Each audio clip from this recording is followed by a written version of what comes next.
یو روایت کې راځي د الله نبی وایي لا يدخل الجنة ثلاثة، درې کسان د الله نبی وایي جنت ته نشي تللی ابدا،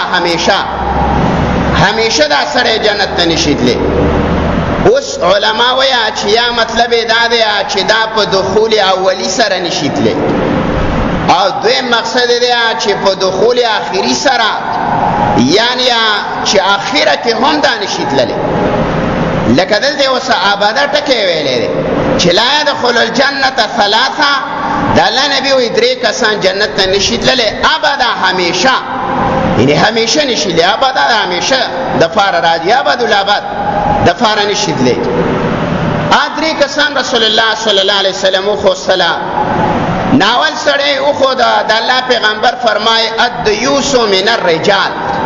یو هغه سړی دی د الله پیغمبر فرمایي چې هغه په سړو کې دوس دی، په سړو کې دوس. صحابه کرامو تپوس وکړو، او داسې روایت دا دوه درې روایت دي، او په دوه درې روایتو کې ورسره یو ټکی دوه بدلیږي، هغه افراد بدلیږي، او خدای یو سړی چې دی دا برقرار دی په دې درېو احادیثو کې. الدیوس من الرجال، رسول الله صلی الله علیه وسلم نه صحابه تپوس وکړل دا څوک دی؟ نو رسول الله صلی الله علیه وسلم ته تفصیل وکړو، صحابه کرامو ته وضاحت وکړو، دا هغه سړی دی چې دا خپله ښځه ښایسته کوي او بازارونو ته یې وباسي، یا خپله ښځه ښایسته کوي او بیا ورکه خلک راځي، لکه د بار نه ورکه خلک راځي، او دا په کور کې خپله بیبي ده، خپله ښځه ده، او دا ښایسته کړې ده، او د بار نه خپله خپلوان راځي، او د دې که دا د اختر مبارکي ده هغې کې شریعت وغورځویه،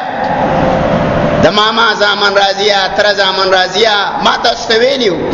زمونږ دا خلک وایي چې دا دین صرف مونځ دی، مونځ دا دین نه دی، یوازې مانځه باندې نه خلاصېږي، روژه باندې نه خلاصېږي، حج باندې نه خلاصېږي، جهاد باندې یو سړی نشي خلاصېدی، تبلیغ باندې نشي خلاصېدی. الله قرآن کریم کې یو جامع ټکی ویلی دی یا ایها الذین آمنوا ادخلوا فی السلم کافه، ایمان والا او اسلام ته به پوره ننوځئ، ټول په ټول به